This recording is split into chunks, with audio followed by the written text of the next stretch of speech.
శివుడు ఎలా జన్మించాడో తెలుసా?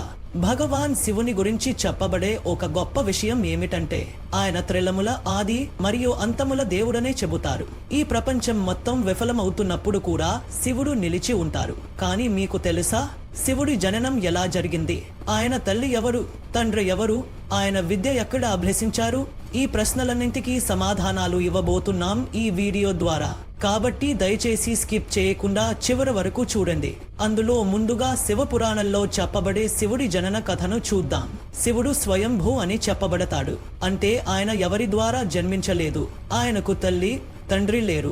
అందువల్లే శివుడు 5 మూలతత్వాలకు అవతలివాడు. అందుకే శివుడికి మరణం లేదు, ఆయనకు అంతం లేదు.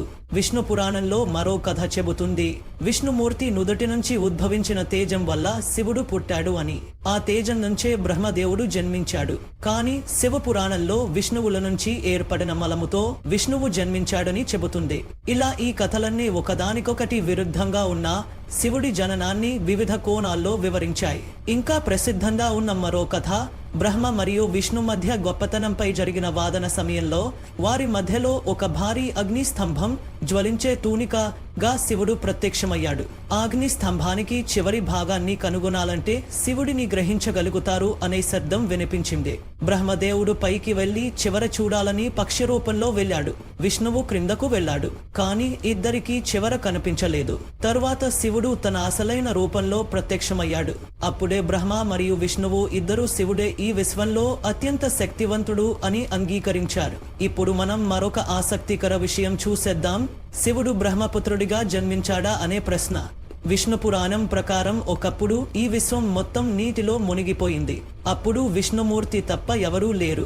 ఆయన శేషనాగపై విశ్రాంతి తీసుకుంటూ ఉండగా ఆయన నాభి నుండి కమలదండి ద్వారా బ్రహ్మదేవుడు పుట్టారు. ఆ సమయంలో శివుడు ప్రత్యక్షమయ్యారు. బ్రహ్మదేవుడు ఆయనను గుర్తించకుండా అహంకారంతో తలనెత్తాడు. దీనితో శివుడు కోపం తెచ్చుకున్నారు. తరువాత విష్ణుమూర్తి బ్రహ్మకు దివ్య దృష్టి ఇచ్చి శివుడి గుర్తు తెప్పించారు. ఆపైన బ్రహ్మదేవుడు శివుడిని తన కుమారుడిగా పుట్టమని వరం అడిగారు. శివుడు అంగీకరించగా బ్రహ్మదేవుడు తపస్సు చేసి శివుడు బాలరూపంలో బ్రహ్ముడి ఒడిలో ప్రత్యక్షమయ్యాడు. బ్రహ్మదేవుడు ఆయన పేరేమిటో అడిగితే శివుడు సమాధానం ఇవ్వలేదు.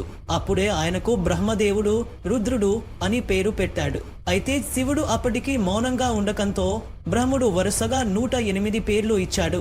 రుద్ర, సర్వ, ఉగ్ర, భీమ, పశుపతి, ఈశాన, మహాదేవ మొదలైనవి. ఇవన్నీ శివ పురాణంలో ఉల్లేఖించబడ్డాయి.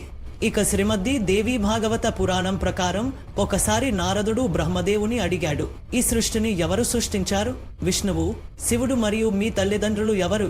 అప్పుడు బ్రహ్మదేవుడు శివస్వరూప బ్రహ్మం మరియు దేవి దుర్గాదేవి సంయోగం వల్ల బ్రహ్మ, విష్ణు, శివుడు పుట్టారని చెప్పారు. అంటే మాతృరూపంగా దుర్గాదేవి, పితృరూపంగా సదాశివుడే అని వివరించారు. ఇంకా శివుడు ఈ విశ్వానికి మౌలిక శబ్దాన్ని ప్రసాదించాడు. అతని 5 ముఖాల నుంచి ఉ, మా, బిందు, నాద అనే శబ్దాలు వెలువడ్డాయి. ఇవన్నీ కలిసి ఓం అనే మంత్రంగా మారాయి.